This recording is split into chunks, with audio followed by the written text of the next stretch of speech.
ओम जय गुरु सत्ताय नमः। सभी भैया बहन को प्रणाम। पंडित श्री राम शर्मा आचार्य जी हमारे गुरुदेव जी, परम पूज्य गुरुदेव जी हैं।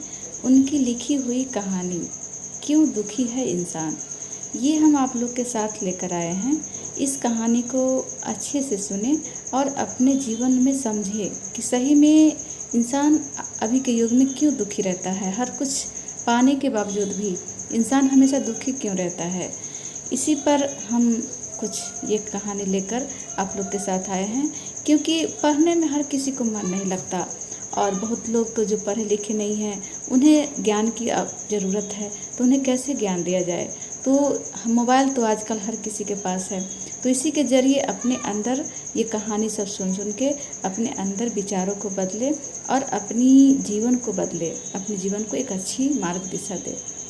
तो हम शुरू करते हैं ये कहानी कि जीवन सचमुच दुखमय है या व्यक्ति स्वयं ही अपने जीवन को दुखमय या सुखमय बनाता है। अक्सर हर जगह दुखी ही दुखी लोग नजर आते हैं। क्यों? किसी एक कारण से दुखी है तो कोई दूसरे कारण से। प्रश्न उठता है कि आखिर मनुष्य के दुख का मूल कारण है क्या? क्यों देव दुर्लभ तन पाकर भी मनुष्य दुखी है? क्यों सच्चिदानंद स्वरूप भगवान का अंश होने के बावजूद भी मनुष्य दुखी है? क्यों भौतिक सुख साधनों के होते हुए भी मनुष्य दुखी है? शास्त्र कहते हैं कि अज्ञान ही मनुष्य की दुखों का मूल कारण है। ज्ञान का अभाव ही अज्ञान है। अपने वास्तविक स्वरूप का ज्ञान न होना ही अज्ञान है और अपने सच्चित आनंद स्वरूप का बोध होना ही ज्ञान है। सत्य असत्य नित्य अनित्य का ज्ञान न होना ही अज्ञान है और इसका ज्ञान होना ही वास्तविक ज्ञान है। अपने अज्ञानता के कारण ही मनुष्य को विभिन्न जन्मों में जो शरीर मिलता रहा है वह उसी को अपना सब कुछ मानता रहा है। वह शरीर मन और बुद्धि को ही अपना वास्तविक स्वरूप मानता रहता है। फलस्वरूप मनुष्य शरीर के सुख की ही इंद्रिय जन्य सुख को ही वास्तविक सुख मानता रहा है और शरीर के दुख को ही वास्तविक दुख मानता रहा है। जो भी अन्य जीव मनुष्य को शरीर सुख प्राप्त करने में सहायक होता है वह उसके ही सुख का कारण मानकर उनको अपना मित्र, अपना हितैषी मानता रहा है। उससे वह राग प्रीति करता है और जो भी लोग उसके सुख प्राप्ति में बाधक दिखते हैं, जो लोग उसे दुख देते हैं, वह उन्हें ही अपने दुख का कारण मानकर उन्हें अपना शत्रु मानता है और उनसे द्वेष, नफरत, घृणा आदि करता है। इस प्रकार अपनी अज्ञानता के कारण मनुष्य राग द्वेष मूलक भावनाओं के कारण ही अपने लिए बुरे कर्मों का संचय करता है। वह अपने लिए नित्य नए कर्मों के बंधन तैयार करते हैं। वह लोग मोह, राग, द्वेष, अच्छे बुरे, अशुभ, पाप, पुण्य आदि कर्मों के बंधन में स्वयं को बांधता है और इस प्रकार स्वयं ही स्वयं को बांधकर वह स्वयं को दुखी करता है।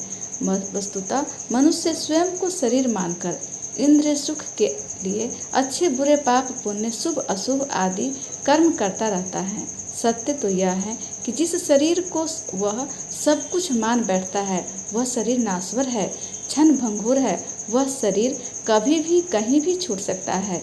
जन्म मरण की यात्रा करते हुए जीव आत्मा ने न जाने कितने शरीर को छोड़ा है और कितने शरीर को प्राप्त किया है। हाँ, जीव आत्मा की आत्मा है ही शाश्वत, सनातन है, अजर है, अमर है। यह आत्मा ही परमात्मा का चिंगारी है जो जीव के अंदर ही मौजूद है, शरीर के अंदर ही मौजूद है। शरीर तो इस आत्मा का वस्त्र मात्र है, आवरण मात्र है। अब तक जीव को आत्मा ने न जाने कितने शरीर रूपी वस्त्र को त्याग किया है और कितने ही नवीन वस्त्रों को, शरीरों को धारण किया है। परमात्मा का अंश होने के कारण जीव को आत्मा में अनंत शक्तियाँ, अनंत क्षमताएं निहित है, पर वे सोई हुई है। हमें योग व अध्यात्म की विविध साधनों के द्वारा अपनी आत्मा की उन्हीं अनंत शक्तियों के जागृत करना है। आत्मा ही अनंत शक्तियों के जागते ही मनुष्य साधारण से असाधारण, नर से नारायण और मानव से माधव की ऊंचाई प्राप्त कर लेता है। ऐसी स्थिति में वह स्वयं ही सतचित्त आनंद स्वरूप हो जाता है।